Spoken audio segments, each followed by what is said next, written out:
Le philosophe chinois Lao Tse a dit « A journey of 1,000 miles starts with one step ». Bonjour, bienvenue aux machines, ici Maxime Tardif. Cette semaine aux machines, Sébastien Sasseville. Sébastien était ma première entrevue réalisée pour les machines. C'est un ami à moi et vous allez voir qu'on a fait beaucoup de chemin depuis cette première entrevue-là. Sébastien est un invité qui était très généreux avec nous. Donc, j'espère que vous allez apprécier cette entrevue. C'est bien important pour moi. Je dois vous remercier aussi d'être nombreux à l'écoute, que vous soyez dans vos voitures ou que vous écoutez sur YouTube. On l'apprécie énormément. Pour ceux qui ne l'ont pas encore fait, je vous invite à venir aimer notre page Facebook et notre channel YouTube. Quand vous nous écrivez, peu importe où vous le faites, vous pouvez nous aider à fine-tuner les machines et rendre le show encore meilleur. Finalement, je voudrais vous remercier ceux qui nous écoutent en format podcast. Si vous nous laissez 5 étoiles et un petit commentaire sur iTunes, ça nous aide dans le référencement. Donc, merci de considérer de faire le geste. C'est bien important pour nous puis ça prend 10 secondes. Tous les liens rapides pour nous contacter sont facilement cliquables dans la description de l'émission. Cette semaine, notre machine, Sébastien Sasseville. Sébastien, diagnostiqué diabétique type 1 à l'âge adulte, a su relever de nombreux défis et inspirer les gens. Il va très probablement vous inspirer également. Bienvenue aux machines. Sébastien, tu as été diagnostiqué diabétique type 1 à l'âge adulte. Oui. Tu t'es servi de cela comme tremplin pour monter l'Everest, oui. Participer à plusieurs courses Ironman, faire le marathon du Sahara, traverser le Canada à la course à pied qui représente 170 marathons. Tu as été porte-parole ou le visage pour des pubs comme de Johnson & Johnson et de Biotherm. Tu as fait plus de 250 conférences dans le milieu corporatif, dont les conférences TEDx. J'ai eu d'ailleurs la chance de t'entendre à Las Vegas lors d'un congrès Royal Lepage en 2016. Et j'ai la chance de t'avoir comme ami de longue date. Sébastien, tu es vraiment une machine. Je suis très content de t'avoir sur le show avec nous aujourd'hui. Merci pour l'invitation. Je pense que ça va être là. Écoute, c'était super naturel de t'avoir comme un des premiers invités sur le show à cause de notre relation. Même si on ne se voit pas super souvent. On se croise dans les courses, c'est à peu près tous les seuls moments où on a la chance de se voir, mais c'était super important pour moi de t'avoir parce que tu inspires beaucoup de monde, plus que tu le penses même des fois, parce que tu donnes des grosses conférences, puis c'est pas tous les gens qui vont te voir pour te dire à quel point tu as marqué leur vie par ton parcours. Mm-hmm. En parlant de ton parcours, parle-moi un petit peu de avant le diagnostic, puis après le diagnostic du diabète. Je t'ai connu avant, je t'ai connu après. Mais parle-nous de l'avant et après. L'avant-diabète, le diagnostic est arrivé à l'âge de 22 ans. Donc, à l'âge de 22 ans, comme à peu près, comme la majorité de gens, je suis à l'université, les choses vont bien, je passe beaucoup plus de temps au pub qu'au gym à l'époque. Il n'y a rien d'anormal à cet âge-là. Et la vie était normale. J'avais des rêves, je voulais voir le monde, je voulais voyager, je voulais faire toutes sortes de choses. J'étais pas bon dans les sports à l'époque. Ça, je pense que c'est une partie importante de mon histoire parce que ça va donner un petit peu de sens au message. Des fois, les gens pensent que j'étais ce jeune athlète-là qui était surdoué puis qui pouvait faire tout ce qu'il voulait. C'était complètement le contraire. Tu sais, le gars, le dernier choisi dans l'équipe, ça a été moi pendant très, très longtemps. Donc ça, c'était la vie avant. Même si j'étais pas super bon dans les sports, j'avais quand même de l'ambition. Donc, je voulais faire des grandes choses. Il y avait ce désir-là, je pense, à l'intérieur de moi, qui, par contre, je comprenais mal que je pouvais pas nécessairement expliquer, je pouvais pas nécessairement définir c'était quoi ces grandes choses-là que je voulais faire. Il y avait peut-être beaucoup de naïveté là-dedans, beaucoup d'immaturité.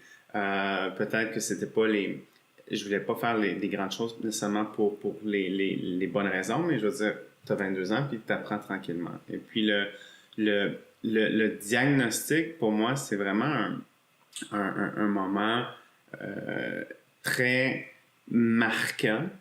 Donc, le diagnostic lui-même, comment tu te sens quand les mots tombent, quand tu tranquillement te mets à comprendre qu'est-ce que ça va vouloir dire, à comprendre qu'il y a une nouvelle vie qui commence, une nouvelle vie qui, ce qu'on dit, va avoir des limitations, des limites. Tu ne pourras pas plus faire tout ce que tu faisais. Fait que ça a été l'avant, ça a été le diagnostic. Puis suite au diagnostic, il y a un mot qui est important, c'est que ça a été un processus. C'est pas vrai, en tout cas, moi je sais qu'il y a des gens il y a des événements marquants qui se passent dans leur vie, c'est comme une illumination, tout change, et puis du jour au lendemain, ils se disent « My God, je vais faire l'ascension du Mont Everest, je veux transformer ma vie ». Moi, ça n'a pas été comme ça a été un pas à la fois, c'est un processus d'acceptation, c'est un processus de nettoyer mon lifestyle tranquillement, de devenir un petit peu plus actif tranquillement, puis vraiment d'apprendre en le faisant, au lieu de... Je pense qu'une des choses que j'ai fait bien au début, puis ça a été très salutaire, ça a été de très rapidement accepter la maladie. Puis au lieu de te battre avec, puis d'essayer d'être meilleur, puis d'essayer de gagner, puis d'être plus fort, ça a été de la prendre par la main, puis de voir qu'est-ce que je pouvais faire avec ça. Puis cette ouverture-là, je pense, c'est ça qui a fait que j'ai pu continuer à avancer et puis en apprenant puis en essayant d'avoir un impact. Cool. Puis dis-moi donc, tu parles d'apprendre à accepter la maladie. Puis je comprends qu'à un moment donné, ces situations-là, c'est soit en fait tu l'utilises puis tu te révoltes contre cette situation-là, ou tu l'acceptes et tu t'en sers comme tremplin, chose que tu as faite un peu plus tard dans cette découverte-là. Te souviens-tu exactement ton réflexe initial, c'était quoi? Parce que tu avais un style de vie qui était peut-être, qu'on connaît peut-être, j'étais à l'école avec toi à l'époque, puis on était tous les deux pareils, là, on aimait ça sortir, puis être plus ou moins sérieux, mais ça a été quoi le premier réflexe? As-tu été genre, qu'est-ce que je vais faire avec ça, ou bien je vais faire quelque chose avec ça? Ben, un peu de tout. Ce que je veux dire, moi, mon frère a été diagnostiqué avant moi. Donc, moi, je suis l'aîné. Il n'y a rien de plus important dans la vie pour moi que mon frère puis ma sœur. Et puis, j'avais vu mon frère dans les 5-6 années précédentes vivre avec cette maladie-là et puis avoir un petit peu de difficulté avec ça. Des hauts et des bas, super normal. Et puis mon premier réflexe, ça a été de me dire, ben enfin, je vais pouvoir comprendre. Enfin, je vais pouvoir peut-être aider et puis je vais pouvoir avoir des discussions avec lui là-dessus. Donc, c'est ça, très vite. Et puis, je ne sais pas si c'est un mécanisme de protection. Tu sais, on a tous nos réflexes, mais très vite, j'ai compris que j'avais pas le choix. Ça, c'est important. Dans une période de changement, de transformation, ce fameux sentiment d'urgence-là, qui est toujours l'étape numéro 1, puis si on parlait de façon beaucoup plus technique ou académique, à quoi ça ressemble une transformation organisationnelle ou personnelle, souvent, step number 1, c'est de comprendre que tu n'as pas le choix.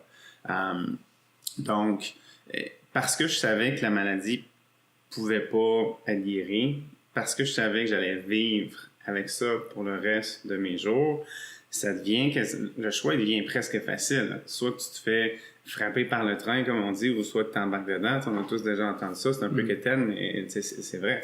Fait que je savais que ça s'en allait pas. Alors moi, je me suis dit, qu'est-ce que je vais faire? Ben, je vais essayer de faire quelque chose de bien avec ça. J'ai pas le choix. Puis même si je me révolte, puis je l'ai vu ça chez beaucoup de patients, ça fonctionnera pas, puis ça va amener à rien de bon. Ça veut pas dire que parce que tu fais ce choix conscient-là, que ça va être une bonne chose, que c'est facile. Donc, mais au moins, c'est comme si tu arrives à une intersection. Tu peux aller à gauche, puis tu peux aller à droite. Tu peux te révolter, refuser d'accepter, ou tu peux accepter puis essayer de faire quelque chose de bien avec ça. Bien, tu prends le bon tournant, mais tu es encore au début du chemin. Donc, tu t'en vas dans la bonne direction, mais ça veut pas dire que le chemin ne sera pas long, qu'il n'y aura pas de bosse, que le chemin ne sera pas épineux, puis ça veut surtout pas dire que ça va être facile. Mais au moins, tu es dans la bonne direction. Puis tu embarques dans ce processus positif-là. Puis là, ça fait déjà 2-3 fois que je parle de ce mot-là. C'est un processus. Donc, dans une transformation personnelle ou accepter une maladie ou un obstacle ou n'importe quoi. La mauvaise nouvelle, c'est qu'il n'y a pas de fin. Donc, c'est d'être en amour avec le processus. Tu sais, j'écoutais l'introduction. Jamais, tu sais, je t'écoutais faire l'énumération, puis jamais j'aurais cru que j'aurais pu faire tout ça. Mais c'est un petit peu comme quand les gens posent la question, après l'Everest, tu voulais-tu continuer à faire de la montagne? Tu voulais-tu... qu'est-ce que tu fais après l'Everest? Mont-Saint-Bruno. Ouais, mais j'étais pas en amour avec le sommet du Mont Everest. J'étais en amour avec l'alpinisme. C'est ça qui me rendait et qui me rend heureux. Donc, oui, tu continues, puis tu continues par plaisir, par passion. Donc, d'être en amour avec le processus, d'être en amour avec essayer de prendre soin de soi, d'être en amour avec essayer de faire quelque chose de bien avec ça, puis avoir un impact. Ça, c'est un carburant super puissant. Tu sais, si tu te concentres sur « j'essaie d'avoir un impact », et c'est là qu'on trouve l'énergie, la motivation, l'engagement pour rester motivé.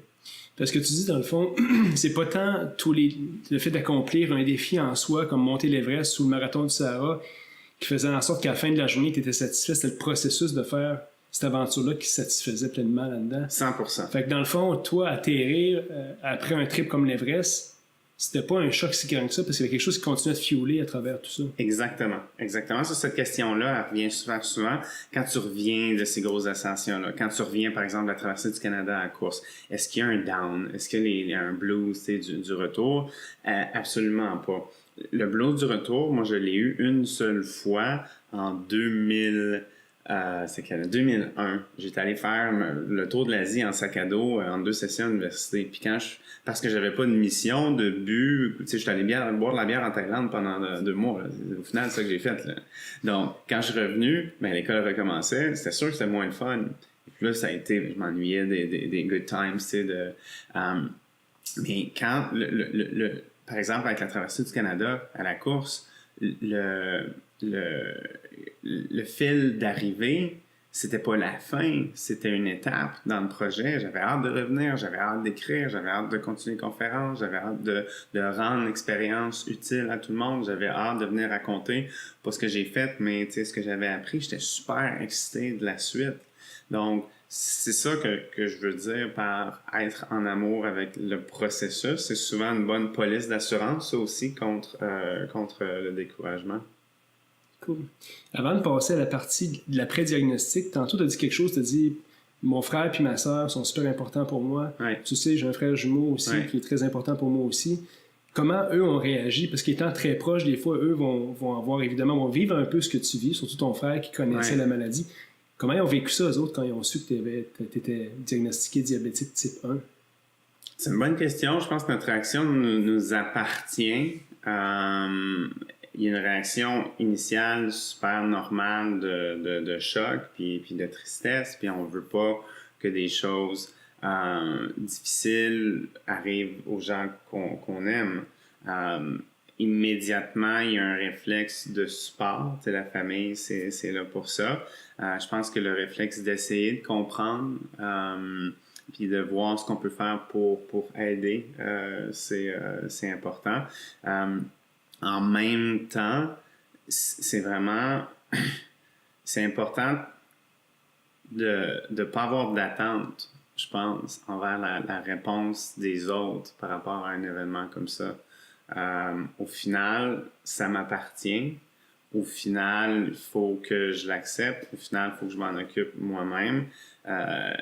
Si j'ai besoin de flatoune dans le dos pour que ça aille bien, ça se peut qu'à un moment donné, il y ait des choses qui fonctionnent pas. Donc, la réaction, elle a été belle. Elle a été une réaction d'amour, puis une réaction comment je peux dire ça, de support, et puis de tout ce qu'on souhaite de la part d'un membre de sa famille. Puis j'ai beaucoup de gratitude pour ça.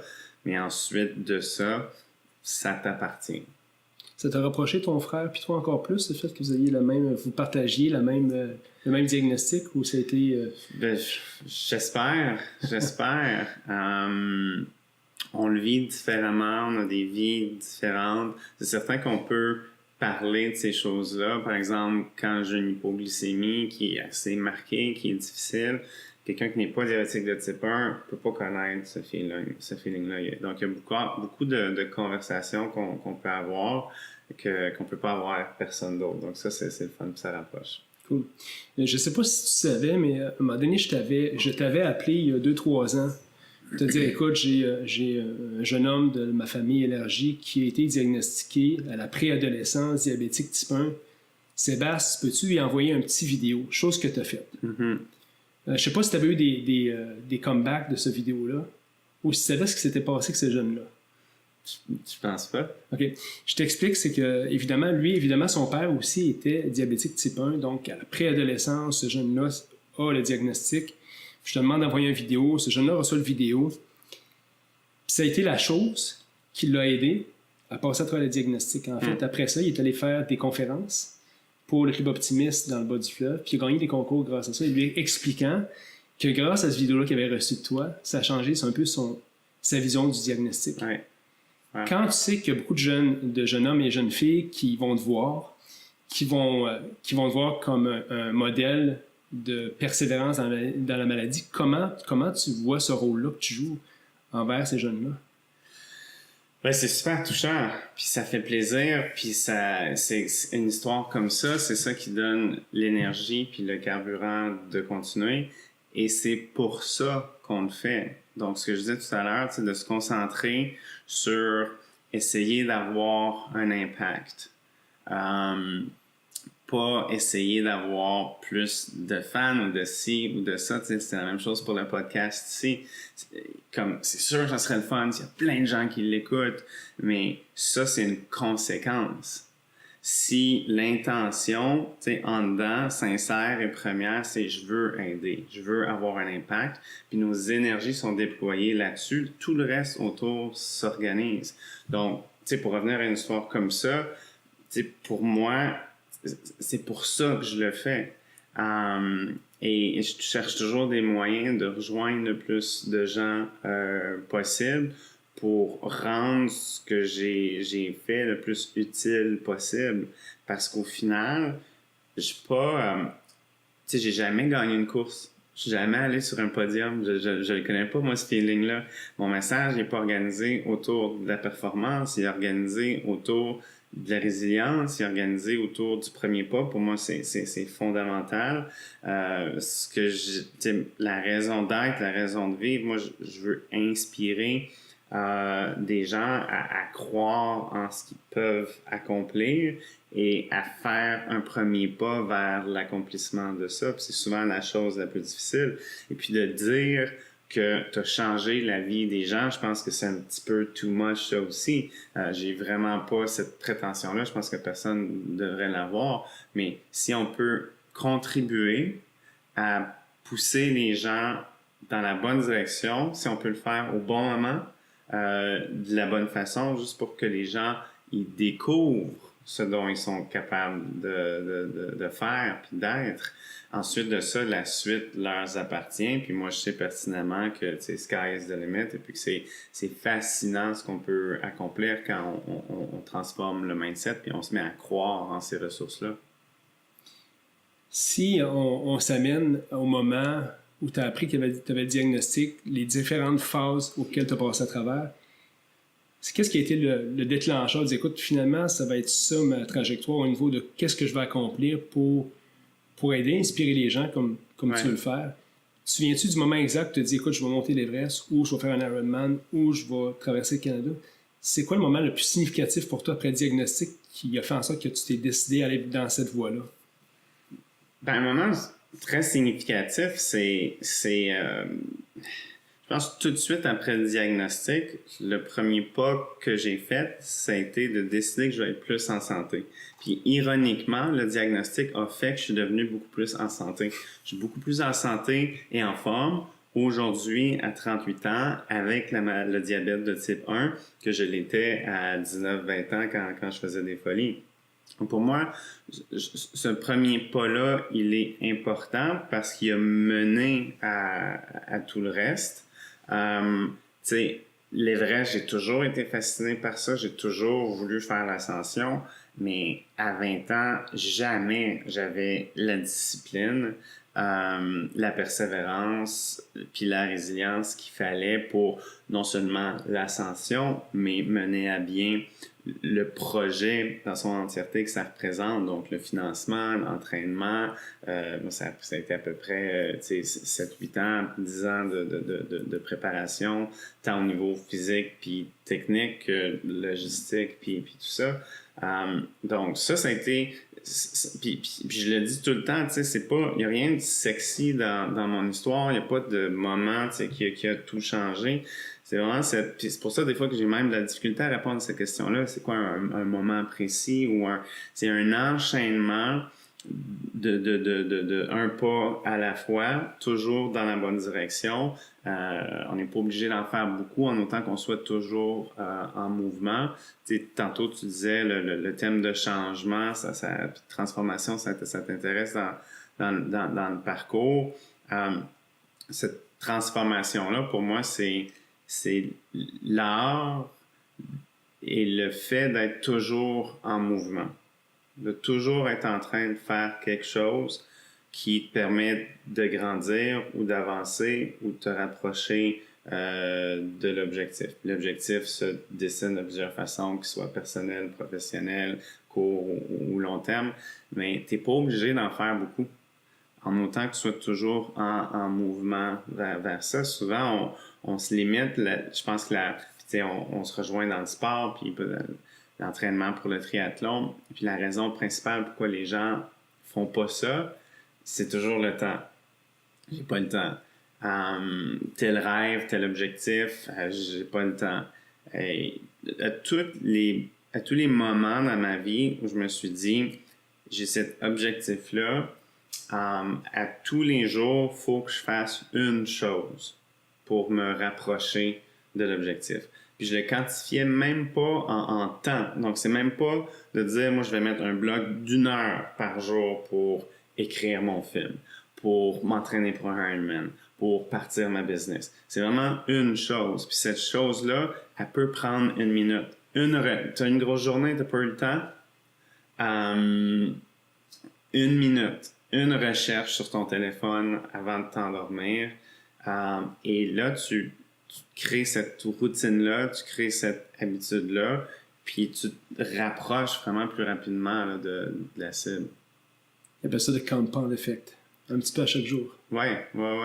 Puis c'est vraiment ce que tu as fait, mais ce qui est drôle dans tes défis aussi, c'est que tu as commencé par l'Everest, qui est un gros défi, mais le marathon du Sahara, c'était ton 2e défi que tu as relevé, celui-là? Oui. Puis le 3e qui était le plus gros, en fait, t'as fait exactement ce que tu dis un peu, c'est que t'as fait un peu des défis toujours un petit peu plus gros, bien que l'Everest était assez majeur, mais les 2 autres étaient pas nécessairement des petits défis non plus, c'était plus gros en fait quasiment que l'Everest. Lequel dans les 3 t'as le plus marqué? Sans contredire, la traversée du Canada à la course. C'est fascinant à quel point pendant des années, moi j'ai cru que l'Everest, ça va être le point d'exclamation sur ma vie. Qu'est-ce qui va battre le Mont Everest? Et après la traversée du Canada à la course, la partie la moins importante de ce projet-là, c'était le gars qui court.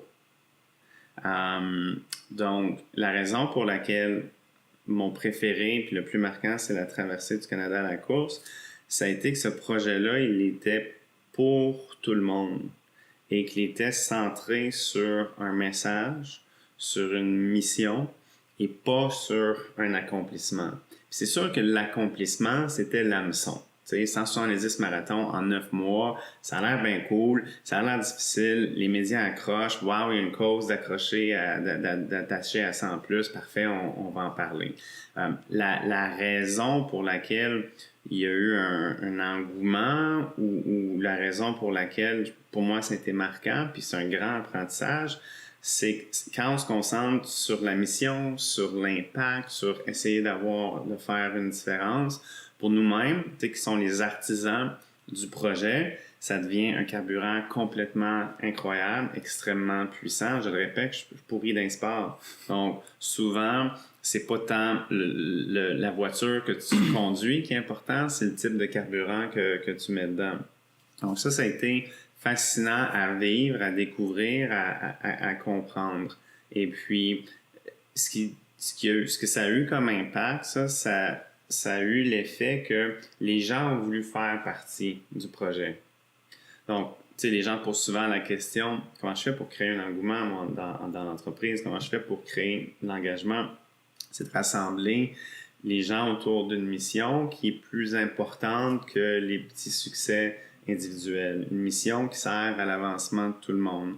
Puis quand on crée ça, les gens, ils veulent faire partie de quelque chose. C'est dans notre ADN, c'est comme ça qu'on est connecté. On veut faire partie d'un groupe, on veut faire partie de quelque chose, puis on veut avoir cette impression-là qu'on sert à quelque chose. Et puis, comme gestionnaire, des fois, ça peut être un truc que je donne. C'est ça, c'est de donner cette mission-là, de créer cette mission-là. Puis si on a ça, ben, on crée une armée et les gens suivent parce qu'ils ont le goût, parce qu'ils ont l'impression que ça va laisser une marque derrière eux.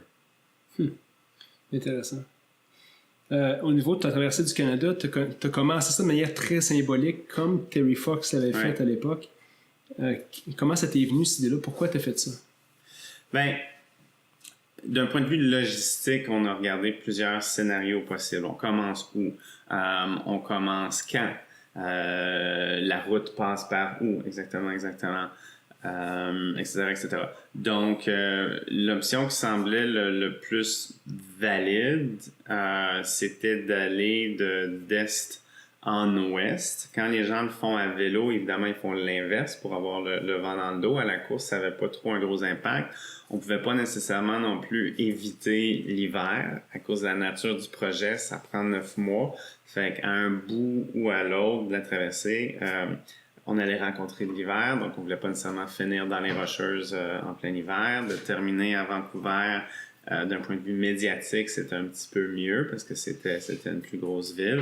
Le symbole, évidemment, moi j'ai toujours dit, puis pendant un an, les gens ont fait le lien avec Terry Fox, posaient des questions, me demandaient si c'est quelque chose qui m'avait inspiré. Évidemment, la réponse c'est oui, puis j'ai toujours dit, moi, si on réussit à accomplir 1/100, 1/1000, 1/1000 de ce que Terry Fox a accompli, puis l'ensemble de l'œuvre, évidemment, après sa mort, je vais être content. Donc, c'était très symbolique, c'était un honneur, un privilège, c'était d'un petit peu de repasser par la même route. Ça arrivait souvent que j'y pensais.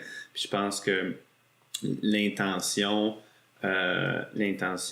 était la même. Je pense que quand Terry Fox a commencé à courir, jamais ça lui a traversé l'esprit qu'il allait devenir aussi célèbre que ça, qu'elle allait devenir une icône au Canada. La seule chose qu'il voulait, c'est faire une différence. Il voulait aider, puis il voulait que d'autres enfants, d'autres jeunes qui vivent avec la même maladie que lui, avec les sous qu'il a ramassés pour la recherche, que personne d'autre passe à travers ça. C'était pour ça qu'il courait. C'est très simple, c'est très pur, c'est très beau. Et encore une fois, toutes les conséquences de ça, ben, on les connaît. Puis sur la route, dis-moi donc, comment ça se passait en pratique? Est-ce que les gens étaient très... Quand ils voyaient courir, ils devaient sûrement avoir un réflexe « You're crazy Ouais. ». Puis l'autre réflexe, ben, t'étais inspirant. Comment ça se passait en général dans les villes où tu visitais, où tu t'arrêtais? C'était quoi les commentaires des gens par rapport à ton défi? Moi, j'ai l'impression que ça amenait beaucoup de joie puis de bonheur aux gens. Qu'ils soient touchés par la cause du diabète ou non, qu'ils soient des coureurs ou non. Tu sais, tu t'en vas au travail, tu t'en vas te chercher un café, tu t'en vas à l'école, et puis tu vois ce dude-là, tu sais, qui traverse le Canada à course pour une bonne cause, avec un message qui est inspirant, qui est important. Même si t'es pas rejoint par cette cause-là, ce message-là, ça fait du bien. Mm. Et ça, j'y crois fermement, ce genre de leadership-là par l'action. T'es pas obligé de dire quoi que ce soit. En autant que tu fais quelque chose, ça peut avoir un impact. Donc ça, c'était vraiment le fun à voir. Oui, les gens disaient « t'es fou », oui, les gens disaient « c'est inspirant », oui, les gens disaient « wow, ça se peut pas » ou « ça doit être difficile ». Donc il y avait des réponses quand même partagées, mais au final, si on a amené quelque chose de bien aux gens, ça me rend heureux. Un moment où tu as failli abandonner pendant ton défi de traversée du Canada, où tu as été peut-être contraint à abandonner pour une blessure, parce que tu n'étais plus capable, parce que... Oui. Ça n'a jamais frôlé, ça n'a jamais été une possibilité. J'ai jamais... Ça, je veux le décortiquer parce que ça peut surprendre ou ben les gens pourraient dire ben ça se peut pas, là, tu sais, t'as dû avoir des mauvaises journées. Of course. Donc, j'ai eu des journées super difficiles. J'ai eu des journées très noires. Je vais aller jusque-là parce qu'on sait tous, quand l'humain est laissé à lui-même longtemps, tu cours 4, 5, 6 heures par jour. Tu as du temps pour penser et on n'est naturellement pas porté vers des pensées positives. Il ne faut pas s'inquiéter de ça. Puis là, c'est peut-être un parallèle puis un side conversation, mais c'est normal. On est tous comme ça, puis il y a une raison pour ça. Le phénomène il est expliqué et compris. Mais au final, ça arrive. Donc, j'ai eu des journées super difficiles physiquement et psychologiquement. Mais même pendant la journée la plus difficile, les journées les plus difficiles, jamais ça a été une possibilité d'arrêter. Donc, tu sais, c'était juste, tu sais, on peut se dire comme dans la vraie vie, là, c'était des journées de merde. Mais ça veut pas dire que parce que tu as une mauvaise journée, que la suite logique ou le réflexe, ça devrait dire, ben, je vais arrêter, ça compte plus. Donc, tu sais, qu'il y a une certaine dissociation entre, ah ouais, c'est une mauvaise journée, puis ça change rien à mon intention. Ça c'est super, je pense que c'est super important. Je pense que quand ces moments-là arrivent, de revenir au message. Tu sais, tantôt, j'ai utilisé les mots, une police d'assurance. Donc, si tu te concentres sur l'impact, c'est ça ta police d'assurance pour quand ça va être difficile.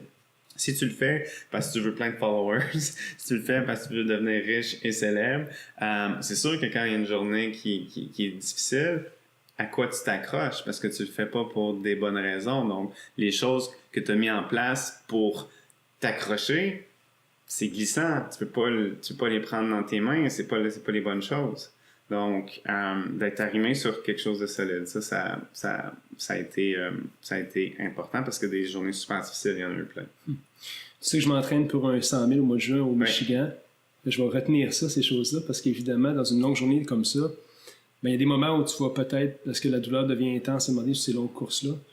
Si tu avais un conseil à me donner, ce serait quoi au niveau des courses comme ça, au niveau d'une journée qui est très difficile où ton cerveau commence à jouer des tours sur écoute, t'es mieux d'arrêter, comme c'était sûrement déjà arrivé souvent pendant tes différents défis. Qu'est-ce que tu aurais comme message à donner? Ben, première chose, c'est que c'est certain que ça va arriver. Donc, puis c'est pas la première fois que tu fais ces choses-là. Peut-être à 100 miles, oui, mais tu as fait plein d'Ironman et tout ça. Donc, tu sais, t'es sûrement déjà super bien outillé pour passer à travers tout ça. Des gens qui ont jamais fait ça, tu sais, cette compréhension-là à l'avance, de savoir et de se dire que la partie la plus prévisible de cette histoire-là, c'est qu'il va en avoir des mauvaises minutes puis des mauvaises heures. Puis là, c'est un 100 000, fait que t'es là 10, 15, 20 heures. Là. Donc ça, c'est une chose. Ensuite de ça, de se rappeler d'avoir du plaisir dans le processus, c'est super important. Parce qu'au final, la journée va passer comme ça, puis ça sera pas long qu'on va s'ennuyer de ces moments-là. Je pense que puis il y a plein de belles études là-dessus, l'émotion, c'est la colle pour la mémoire. Donc, on le sait que quand on a une mauvaise journée ou une super bonne journée, c'est de ces journées-là qu'on se souvient. Et c'est vraiment ces moments difficiles-là, comme les beaux moments à l'intérieur de la même course, dont on va se rappeler. Je pense qu'il faut chérir ça.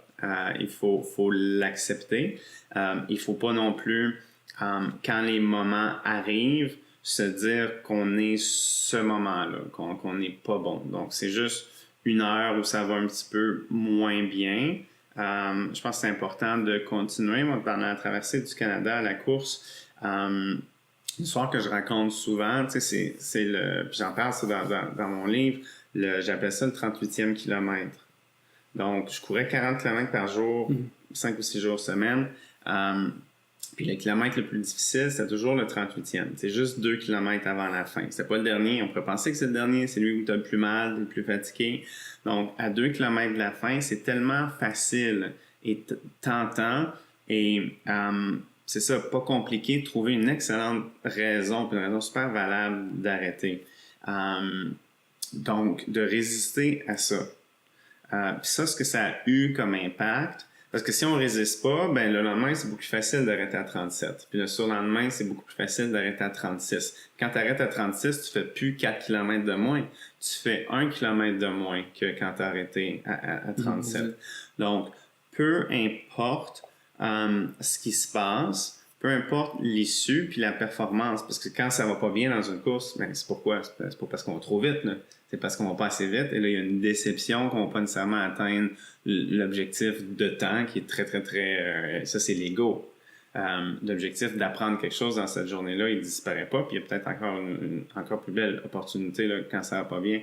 Mais ce que j'ai appris avec ça, c'est peu importe à quelle vitesse je complétais les 2 derniers kilomètres, les 5 derniers kilomètres, puis ça, je l'ai vécu beaucoup en montagne aussi, les bonnes puis les mauvaises journées. Si tu continues, tu te rends jusqu'à la fin, parfois en oubliant l'objectif de temps, tu développes cette croyance-là que tu vas toujours trouver une façon de revenir, que ça va toujours être correct. Et puis ça, c'est important, parce que c'est ça qui nous permet de continuer quand ça va mal, de changer la façon dont on mesure le succès.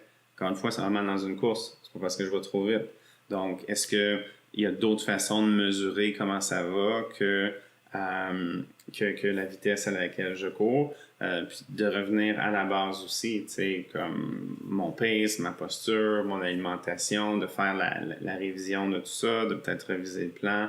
Donc, il y a toutes sortes de choses qu'on peut faire dans ces moments-là. Ton arrivée à Vancouver, comment tu vis ça? Quand tu termines ton périple au bout de ton année sur la route?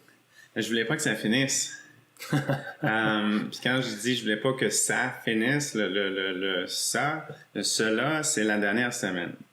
Donc, la dernière semaine a été magique parce que, évidemment, d'un point de vue de logistique, tu sais, ça faisait une semaine qu'on était basé à Vancouver.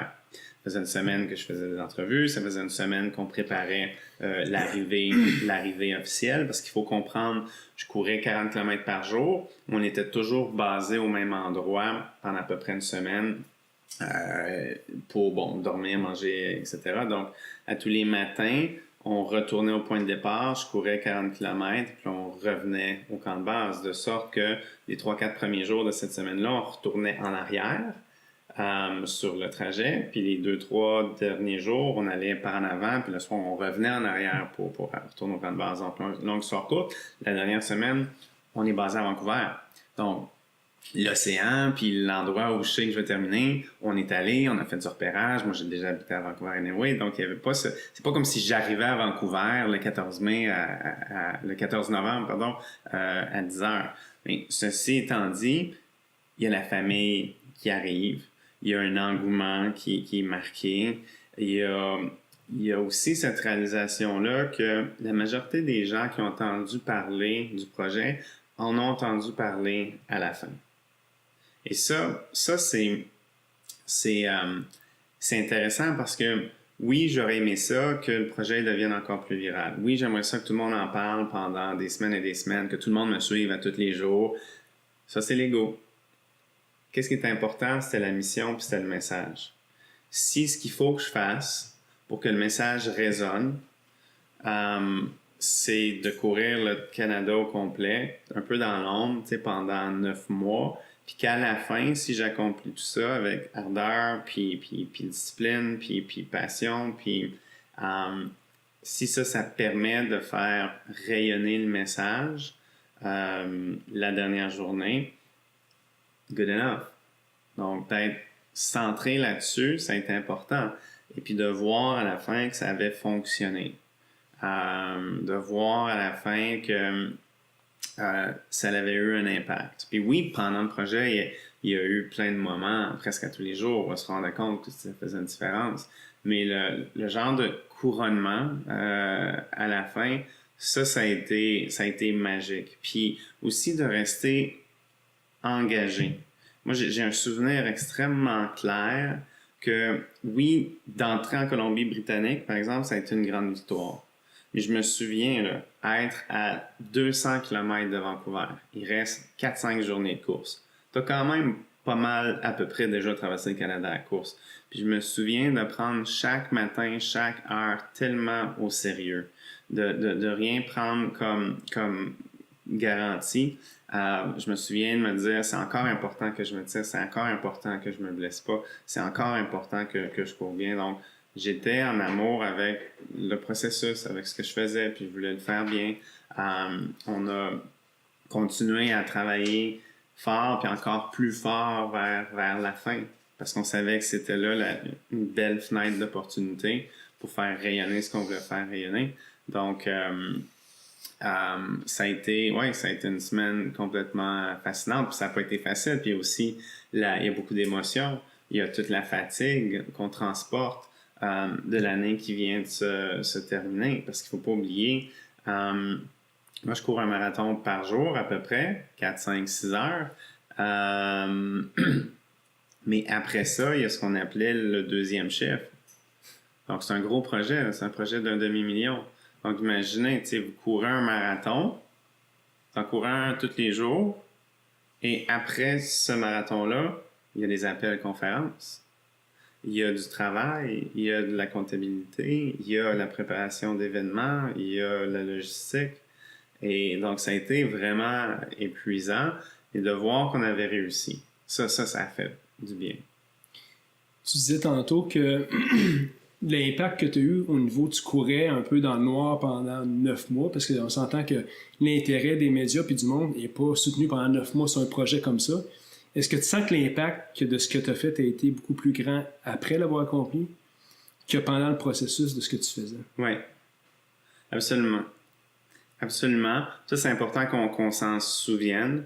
Je pense que les gens qui écoutent, tout le monde a des rêves, des projets. Il n'y a rien de... Tu sais, avoir une idée, avoir un rêve, c'est assez facile. C'est pas parce qu'on veut faire quelque chose qu'on est cette chose-là ou qu'on sait le faire. Fait que je pense que, encore une fois, il y a une dose d'humilité qui est nécessaire là-dedans. De le faire dans l'ombre pendant longtemps, en y croyant, puis en se concentrant sur, encore une fois, l'impact. Tu sais, faute de me répéter, là, comment je fais pour avoir un impact? Si je me concentre là-dessus, tôt ou tard, ça va fonctionner. Ça va fonctionner pour les bonnes raisons. C'est vrai que ça va faire un projet qui se tient beaucoup mieux, qui va durer beaucoup plus longtemps. Mais c'est sûr que c'est après la traversée que tout le sens du message, puis la crédibilité, puis toutes ces choses-là sont devenues beaucoup plus fortes. Intéressant. Puis, en fait, une fois que tu as eu terminé de courir ce projet-là, t'étais-tu vraiment tanné de courir quand tu as fini ça, ou t'as dit je continue? T'es revenu au Québec après ça? Oui. Puis là, ton plan était défini, tu savais ce que tu voulais faire. Tu veux parler de ce que tu avais fait. Oui. Tu veux inspirer des gens à faire à peu près la même chose. Oui. Comment ça s'est mis en branle? Ça, c'est-tu été fait assez naturellement? Les gens t'ont approché pour venir en parler, puis ça s'est transposé en projet qui est devenu maintenant ta façon de gagner ta vie, un peu d'inspirer les gens. C'est même ça s'est passé? Oui. L'intention pour moi était claire. Ça faisait déjà quelques années que je faisais uniquement les conférences, les ateliers, ces choses-là comme gagne-pain. Donc, en revenant, je voulais continuer à le faire. Je voulais continuer à avoir un impact. Donc, il y a eu un projet d'écriture. Je travaille sur mon livre. Ça a été une grande aventure, ça aussi. Et la carte puis le chemin précis par où j'allais passer, je le connaissais pas nécessairement. Puis ça, c'est correct, je pense. C'est correct de pas avoir toutes les réponses tout le temps. Souvent, même c'est l'expérience qui vient définir par où on va devoir passer. Donc, il faut commencer, il faut le faire, il faut faire confiance au processus. Mais une chose qui était certaine, je voulais que ça serve. Je voulais que ça inspire les gens. Je voulais me servir de ce que j'avais fait en essayant d'en parler le moins possible. Mais d'aller puiser là-dedans, comme je le faisais avec l'ascension du Mont-Everest, c'est quoi les parallèles? C'est quoi les leçons? C'est quoi qu'il y a là-dedans qui sert à tout le monde? Mm-hmm. C'est vraiment ça que j'aime faire. Raconter ce que j'ai fait, ça va me faire plaisir, mais ça, on fait ça avec un café ou avec un drink. Les leçons, puis comment ça peut servir à tout le monde. Ça, c'est le travail que je fais. Donc, les gens qui lisent mon livre ou qui voient une conférence puis qui s'attendent à ce que je récite mon journal de bord, puis jour 27, on a fait ça, ils sont super déçus. Mais on parle de leçons de leadership, de leçons de gestion du changement, en veston ou en crampon. On pense aux mêmes choses, on a les mêmes conversations, c'est la même stratégie. Donc, pour moi, ça a été, depuis les 5, 6, 7 dernières années, d'aller fouiller dans ces parallèles-là et puis de servir ça aux gens, évidemment dans un contexte qui est super trippant puis qui est super inspirant. Ça, c'est vraiment gratifiant.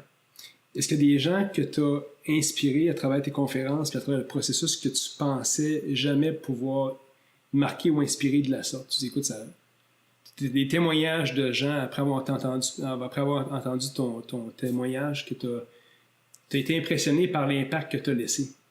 Oui, c'est sûr. C'est aussi, il faut le prendre avec humilité. Ça fait tellement de bien. Ça donne le goût de continuer. Mais des commentaires, souvent, des gens qui disent « Ouais, ces conférences-là, tu sais, on a une par année à tous les ans au meeting, puis c'est tu sais, ça, j'ai plein de gens qui viennent me voir puis qui disent « Regarde, toi, ça a été différent. » Puis ça a eu un impact. Puis justement, je pense que c'est parce que je raconte pas ce que j'ai fait, puis je dis pas aux gens de pas lâcher, puis tu sais, je pense qu'il faut dépasser ça, là. Donc, c'est d'avoir des parallèles intéressants, donner des outils concrets, de s'éloigner des citations que tout le monde a déjà entendues. Ça, c'est super important.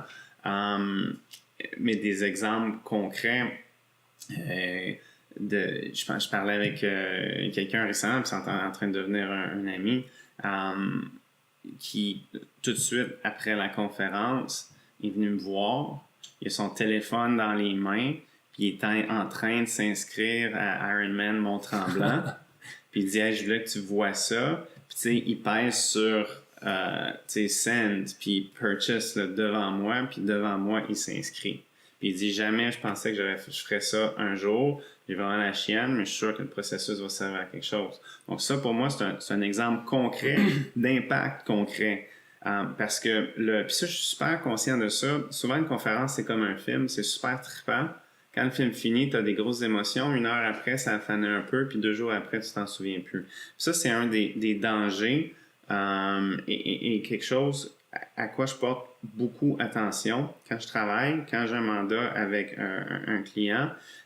Comment on fait pour, le personnaliser. Donc, pour moi, une conférence, c'est pas une conférence, c'est un mandat, c'est avant, c'est pendant, c'est après. Puis comment on fait pour outiller les gens pour avoir un système de suivi approprié après pour que dans 6 mois, toute ta force de vente ou les employés disent, on est parti de là, on a fait ce premier pas-là et voici la transformation puis l'impact qu'on a réussi à avoir à partir de ce moment d'émotion-là, qui a été la conférence. C'est pas mal cool que tu inspires des gens à s'inscrire à des courses comme ça parce que c'est pas rien s'inscrire à un Ironman. Puis drôle d'affaire, tu parles d'Ironman, puis je vais me rappeler une anecdote. On a fait Tremblant en même temps en 2012. On se croise en zone de transition. Tu nous dis, Maxime, j'ai perdu ma pompe à insuline. Tu te souviens-tu de ça? Ça se peut. Ouais, j'ai perdu ma pompe. Fait que là, en tout cas, ma compréhension, c'est que tu courais plus de pompe à insuline, soit en vélo, soit à course à pied. Fait que je me souviens, ça m'a marqué, je me dis, ces gars-là, il y a du guts parce qu'il est en Ironman. Il y a une condition qu'il n'y a pas grand monde qui doit dealer avec présentement, puis il perd sa pompe à insuline. Ta pompe à insuline, c'est un peu ce qui t'aide à vraiment fonctionner le plus normalement possible, right? Oui, non, la pompe à insuline, c'est mon pancréas, elle me garde en vie, carrément. Donc, je me souviens plus de ce qui s'était passé ce matin-là. Peut-être que c'était mon lecteur de glycémie, mais je me souviens qu'il y avait quelque chose qui n'avait pas fonctionné. Puis la journée commençait, là, c'était la première transition. Je pense que c'est la transition vélo. Ouais, natation vélo. Ça se peut. Ouais. Mais tu arrives à ces courses-là préparées. Donc, peu importe ce que j'ai perdu, oublié ou ce que j'avais pas, au final, j'ai terminé la course. Ça avait été une de mes bonnes courses. Fait qu'il y avait un plan de contingence. Donc, puis juste là-dedans, je pense qu'il y a une leçon. Oui, j'ai une condition. Oui, c'est plate. Oui, c'est 100 fois plus tough. Est-ce qu'il y a plein d'affaires auxquelles il faut que je pense de plus Oui, donc c'est une couche de complexité additionnelle sur quelque chose de super compliqué. Si tu arrives préparé avec tout ce qu'il faut, ben tu peux faire ce que tu veux. Puis tu n'en fais jamais une excuse. Non. Ça, jamais. Puis ça, c'est important. Comme tout ce qui nous arrive, c'est notre faute. Tout. Puis souvent, il y a des choses qu'on a l'impression qu'on ne contrôle pas. On a un petit peu plus de contrôle qu'on pense. Puis au moins, on peut contrôler comment on réagit, qui est dans notre vie, qui on permet dans notre vie, ce qu'on permet dans la vie continue. Donc, ça, c'est important de comprendre. Mais oui, tout est de notre faute. Donc, j'ai un rôle capital à jouer dans la gestion de ma vie, de ma maladie, comment je me sens à travers tout ça. C'est drôle, hein, parce que tu dis ça, tu dis on est responsable de tout ce qui nous arrive, tu n'es pas responsable de la maladie qui t'est arrivée. Mais étant père, c'est le message que je dis le plus souvent à mes filles, même si elles sont en jeune âge, c'est écoute, tu es responsable de cette situation-là. Ouais. Puis ça, c'est un peu, en tout cas, je sais pas si tu partages mon opinion là-dessus, mais tu sais, on se regarde dans la société actuelle, on dirait que personne n'est responsable de rien. Mais les gens vont reconnaître tous les gens qui vont devenir responsables de ce qui se passe dans leur vie. Ouais. Puis tu n'as plus d'excuses pour être malheureux parce que tu es responsable. C'est un choix que tu as pris une décision par rapport à quelque chose ou tu l'as pas pris. Ouais. Mais à la fin de la journée, tu es toujours responsable de ce qui t'arrive. Puis ça, c'est le message le plus fort que je lance à mes filles tous les jours. Puis c'est ce que tu dis aussi. Ben oui, c'est parce que c'est bien plus facile de prendre un rôle de victime puis un rôle de personne qui est pas responsable de tout ça. Puis il y a plein de gens qui vont écouter avec plaisir toutes ces doléances-là. Donc, c'est vraiment plus facile de ne pas être responsable. Puis on vit dans un monde où tu peux quand même survivre. Tu sais, l'épicerie est là-bas, puis tu peux avoir un travail décent, puis tu peux survivre à ta vie, en te plaignant, puis tu vas arriver au bout quand même, mais de vraiment... Je pense que l'important, c'est de comprendre. Comprendre cette notion fondamentale-là, qu'on est responsable de tout, puis qu'on a un choix dans tout. Quand on le comprend, puis après ça, on le met on le transpose en action. Puis ça, encore une fois, ça aussi, c'est un processus. C'est pas quelque chose qu'on a ou qu'on n'a pas. C'est pas quelque chose qu'on commence du jour au lendemain. Puis parce que c'est pas facile, ça va prendre du temps avant que ça devienne un réflexe qu'on a 100% du temps. Ça va prendre du temps avant de le faire bien. C'est comme le sport. Donc, mais de un, comprendre, de deux, commencer. Ensuite de ça, quand on réussit, ben, de se poser la question, OK, là, j'ai réussi à prendre contrôle. OK, là, dans cette relation-là, j'y arrive pas. Pourquoi? Juste de réfléchir à ça, de l'explorer. On avance. C'est pas obligé d'être parfait en autant qu'on avance. Très cool. Qu'est-ce qu'on doit s'attendre de toi dans les prochaines années? Comment tu veux que tes 10 prochaines années soient? C'est une bonne question.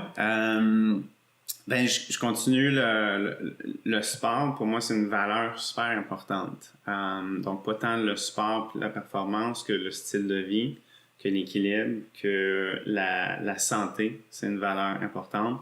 On vieillit comme on vit. Donc, et puis en toute humilité, c'est pas quelque chose que je fais parfaitement. Donc, en toute humilité, en ce moment dans ma vie, il y a un niveau de stress que je juge qui est trop haut. Donc, comment je fais pour protéger mon agenda, pour prioriser l'alimentation, le sommeil, le sport. C'est trois choses tellement simples, tellement importantes. Alimentation, sport, sommeil. Comment je fais pour... c'est ça, pour gérer ce stress-là, c'est super important.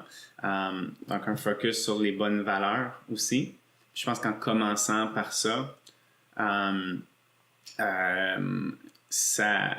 ça aide à articuler à quoi la suite va ressembler. Parce que souvent, quand les gens posent cette question-là, ils veulent savoir, mais c'est quoi vos prochains projets? Je veux parler au vous, là, pour le groupe, puis les gens qui écoutent, puis pour que ça serve à tout le monde. Les gens posent la question, c'est quoi tes prochains projets? Ça va être quoi les réalisations? Sur quoi tu vas travailler, etc., etc. Encore une fois, ça, c'est la manifestation des valeurs qu'on choisit. Mm-hmm. Et puis, on vit encore surtout maintenant, dans ce monde-là, où on a plein de valeurs qui sont pas nécessairement les nôtres, ou qui sont imposées, où on pense qu'on les a choisies, mais on les a pas choisies. Les sous, la carrière, même ce qu'on fait en ce moment. il y a comme cette vague-là d'engouement pour la réalisation, pour le développement, c'est correct, ça fait longtemps qu'on aurait dû avoir ça. Mais juste encore là, des fois, je pense un des impacts néfastes de tout ça, c'est que continuellement, on a l'impression qu'on n'est pas assez bon, que je me réalise pas assez, que je fais pas assez de ci, que je suis pas assez comme ça. Fait que ça, faut être prudent avec ça. Fait que pour revenir à ta question, moi, la façon de regarder ça, je choisis c'est quoi les valeurs qui sont importantes pour moi. L'équilibre, la santé, la famille, etc., etc. Et sur ces fondations-là, c'est là-dessus qu'on doit construire la suite. Et puis c'est là, des fois, qu'on se rend compte, OK, cette valeur-là, elle emmène des choses dans ma vie qui sont pas idéales ou souhaitables et je vais la changer. Peut-être que c'est plus important que je fasse des Ironman en bas de 10h30 ou en bas de 10h. Je peux continuer d'en faire. Mais tu sais, il y a plusieurs années, je me mesurais beaucoup là-dessus. À quelle vitesse je suis capable de closer mes Ironman. L'impact que ça avait, c'est que je mettais énormément de temps là-dessus. Et puis, il y a d'autres choses qui en souffraient. Donc, maintenant, la santé, c'est encore une valeur. Donc, je continue à faire ces choses-là. Je me mesure plus sur le chrono à la fin. Et j'ai pas mal plus de fun. Et puis, il y a de la place pour les autres choses importantes. C'est cool ce que tu dis parce que tu parles d'équilibre, de valeurs, de famille, puis tout ça. Puis, il y a une chose qui est claire en faisant cette aventure de podcast-là. C'était à propos, oui, du succès, à propos d'un paquet d'affaires dans la vie, mais l'affaire la plus importante pour moi, c'était d'inspirer mes filles puis de laisser un footprint sur le futur. Fait qu'à un moment donné, les filles, quand ils vont être plus vieilles, ils vont dire, écoute, mon père a fait telle chose, puis rencontrer du monde pas mal intéressant qui peuvent nous inspirer aussi. Parce que toutes ces entrevues-là restent valides pour toujours. Right? Ouais. Ça reste ça pour toujours. Puis ce que j'entends de toi, tu dis, Maxime, regarde, je suis pareil comme toi à ce niveau-là. Moi, je fais un Ironman, puis ça me fait du bien. Le temps, c'est pas important pour moi. Le marathon, le temps est pas important pour moi. Mais ce qui revient à la base, puis ce que tu recherches un peu, c'est de l'équilibre. Ouais. Puis, en tout cas, corrige-moi si je me trompe, mais tu as un désir là, de vouloir te grounder, de dire, écoute, peut-être qu'une famille, j'aimerais ça. Peut-être que donner de manière plus spécifique à du monde autour de moi, ça m'aide. J'aimerais peut-être ça présentement. C'est pas dit que pour le restant de ta vie, ça va être ça, mais présentement, à ce moment-ci de ta vie, tu commences à avoir un désir pour ça. Oui, ben de grounder. Tu sais, ça, c'est... Mettons, on revient à ta question, là, qu'est-ce qu'on peut s'attendre dans les 10 prochaines années? 100% de mon focus est là-dessus. D'être groundé, de continuer à l'être, de continuer à l'être plus. Et puis, si c'est ça l'intention, ben tu prends les bonnes décisions, tu prends les bons choix, tu cours après les bonnes choses, tu transmets les bonnes choses aux bonnes personnes, de continuer à donner. Donc, je réponds pas dans la forme d'un projet spécifique, mais dans la forme d'une intention. À la maison, mon bureau, j'essaie de le garder le plus en contrôle possible. Oh, ouais. Ça, c'est un défi. Et j'ai un post-it. C'est pas la première fois que je raconte cette histoire-là. J'ai un post-it sur le côté de mon écran, puis c'est écrit de donner. Puis si je donne à tous les jours, puis la manifestation de cette action-là peut se faire de plein de façons différentes. Mais si je donne à mes clients, si je donne à mes amis, si je donne à la communauté, si je donne à mon entourage, ben je sais que il y a quelque chose de bien qui va être construit autour de tout ça. En question plus ouverte sur un petit peu tous les sujets, parce qu'on va terminer bientôt l'entrevue. Le livre qui t'a le plus marqué, ou le livre que tu offrirais au plus de gens possible? Ben,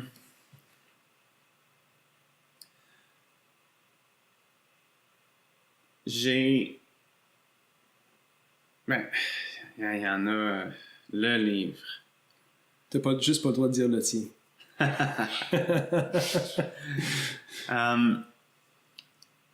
J'ai lu il y a plusieurs années, c'est un livre, ça s'appelle The Millionaire Mind. Et ce livre-là m'avait été donné, puis je l'ai snobé pendant 1 an ou 2, en me disant, ça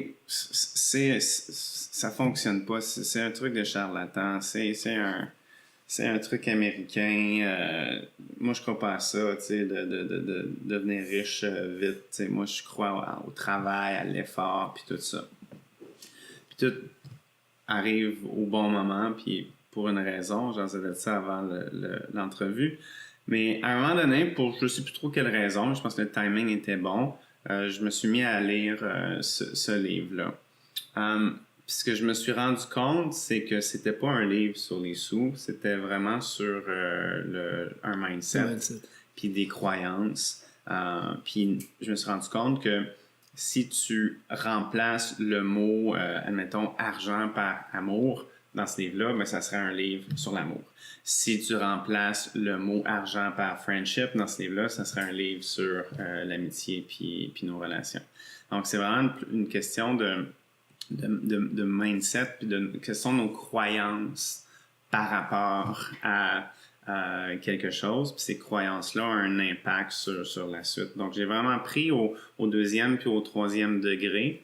Ça m'avait aidé à l'époque, puis c'est un livre qui m'avait marqué. Parce que encore aujourd'hui, je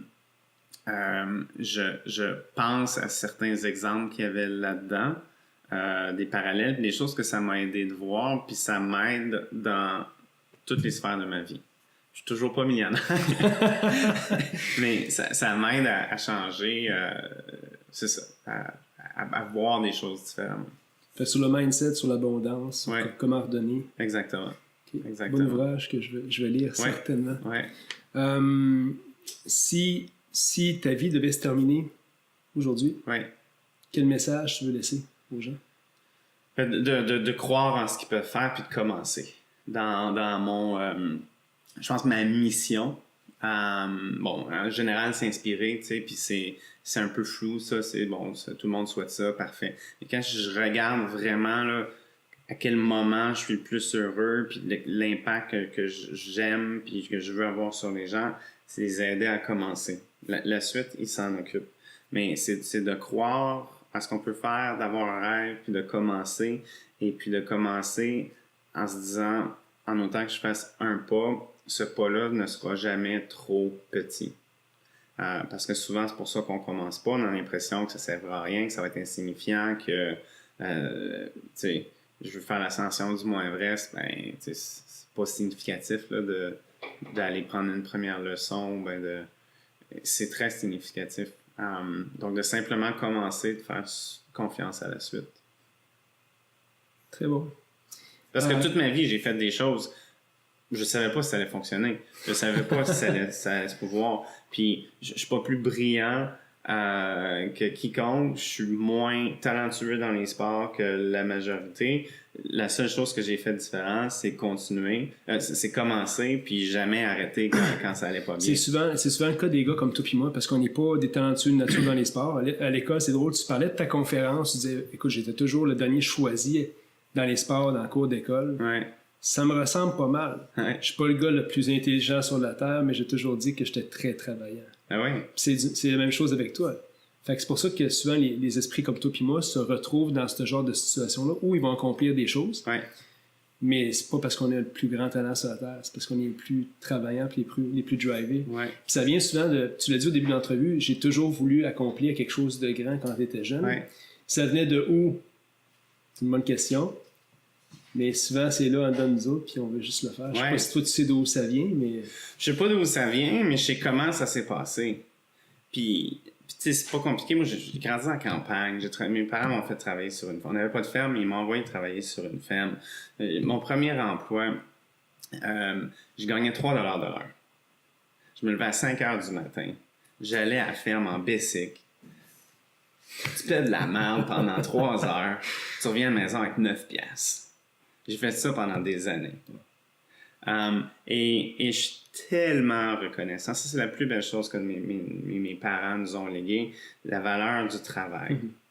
Tu te lèves, tu travailles. Puis là, Internet déborde là, les 7 choses que les gens riches font. Ou, j'étais cassé, voici comment j'ai réussi. Ça, là, je suis comme... C'est pas compliqué. La recette, c'est on commence, on travaille fort. Oui, un petit peu de stratégie, puis d'être visionnaire, ça aide des fois.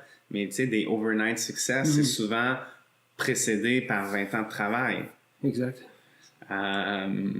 C'est drôle parce que j'écoutais une entrevue ce matin avec Seth Godin qui disait le monde vient s'attache à justement ça, fait de l'argent rapidement. Voici le concept pour faire des flips de maison rapidement pour devenir riche. Puis les gens deviennent encore plus désillusionnés parce qu'ils disent ça fonctionne pas. Non. Puis oublier qu'en arrière de tout ça, souvent le monde qui réussissent, tu sais, oui, il y a des overnight success dans certains domaines qui sont durs à soutenir, je pense, dans le temps parce que tu n'as pas les skills de base pour le soutenir. Exact. Mais des fois, comme tu dis, quand tu as connu ce qui est difficile, les petites affaires qui sont difficiles que tu dois faire correctement pour arriver au succès, c'est ce qui t'amène à avoir le succès qui va être soutenu dans la vie. Absolument. Ouais. Si tu avais la chance de revoir le petit gars qui pelletait de la merde à la ferme quand tu étais jeune devant toi, quelles sont les 3 choses que tu lui dirais? Puis ça, c'est une question importante parce qu'elle va toujours revenir dans le podcast, cette question. Ouais. Ben, je vais... honnêtement, là, je dirais continuer puis tout va bien. Mais si je peux retourner dans le temps, là, c'est pas le petit gars de 12 ans là, que je retournerais voir, c'est moi quand j'avais 19-20 ans. Ah ouais? J'étais pas mal plus niaiseux quand j'avais 20 ans que quand j'avais 14 ou 12. Non, puis ce que je lui dirais au gars de 20 ans, c'est de se concentrer sur les bonnes choses, sur un message, sur une mission, puis sur essayer d'aider les autres, puis de donner.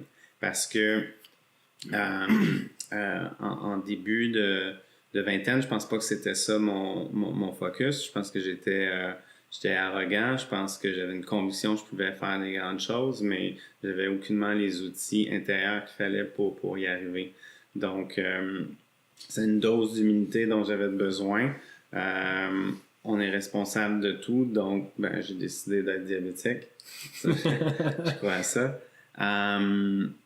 Donc, et c'est ça que je lui dirais. Puis à l'intérieur de mon travail, maintenant, je rencontre toutes sortes de gens, souvent des entrepreneurs, souvent des hommes d'affaires, beaucoup de gens qui ont réussi. Et ce que je remarque, c'est que plus tard dans leur parcours, une fois qu'ils ont accumulé beaucoup de sous, une fois qu'ils ont atteint un certain statut, les gens se mettent à chercher quelque chose de plus grand. Et puis, les gens se mettent à essayer d'avoir un impact et puis de faire une différence.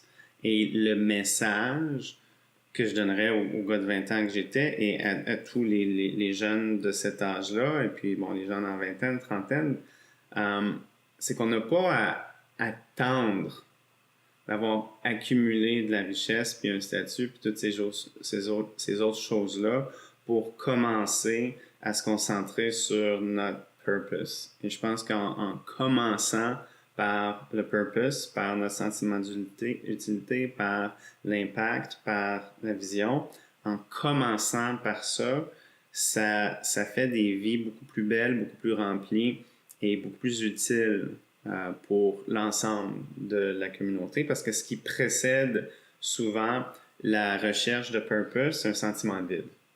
C'est un sentiment, est-ce que j'ai passé ma vie à courir après les bonnes choses? Donc, si j'avais eu cet encadrement-là plus jeune, parce que, je vais être super honnête, il y avait une certaine gloire dans l'ascension du Mont Everest qui, pour un jeune homme de 20 ans qui était immature, était très attirante. Et ça, je le dis sans aucune gêne. Et ça, pendant les premiers temps, ça m'a poussé à faire les bonnes choses. Ça m'a poussé à me sortir du lit. Ça m'a poussé à m'entraîner. Mais l'intention n'était pas la bonne. Et ça n'a jamais fait très, très longtemps. Puis quand les gens posent la question, penses-tu que tu aurais fait tout ce que tu as fait si tu n'avais jamais été diagnostiqué? Parce que là, évidemment, mon diagnostic a teinté l'ensemble des accomplissements puis le message. Et la question est super valide. Puis la réponse, c'est, je pense que j'aurais essayé, mais je pense pas que j'aurais réussi. Et c'est une des raisons pour lesquelles j'ai beaucoup de gratitude envers la maladie, parce que ça m'a aidé à trouver un sens qui était plus grand et plus important que moi aux choses que je voulais déjà faire. Et ça s'est transformé en carburant, et c'est à cause de ça que j'ai réussi. C'est un beau message pour finir l'entrevue, Sébastien. Les gens qui veulent connecter avec toi peuvent le faire à quel endroit? Site web, sebinspire.com, facile à trouver sur les réseaux sociaux. Seb Inspires, c'est le commercial Seb Inspires, comment ça s'appelle ça? Sur Instagram? Instagram, tout ça. Et puis, le courriel est sur le site web. Je suis facile à trouver. Cool, super. Sébastien, merci infiniment. Les gens, n'oubliez pas d'aller sur Facebook, sur YouTube pour liker, pour partager la vidéo de l'entrevue de moi et Sébastien. Sébastien, on va avoir la chance de se revoir dans d'autres entrevues plus tard à travers nos parcours. Oui. Mais je te remercie vraiment d'être ici aujourd'hui. Je sais que tu as pris de ton temps. Tu vas avoir un équilibre. Je sais que tu vas travailler sur un projet au centre-ville à Montréal aujourd'hui. Fait que tu as pris de ton temps pour venir me voir. C'est super apprécié. Puis je suis content parce que tu m'as inspiré un paquet de monde peut-être qui ne connaissaient même pas parce qu'évidemment, il y a beaucoup de monde qui font différentes choses, des conférences, mais la tienne, je pense qu'elle marque particulièrement. Puis tu gagnes à être connu à travers ça. Fait que j'espère que plus de gens possible vont connecter avec toi après avoir vu cette entrevue-là. Merci. Merci à toi pour ce que tu fais. Ça va inspirer plein de gens, je suis convaincu. Bonsoir.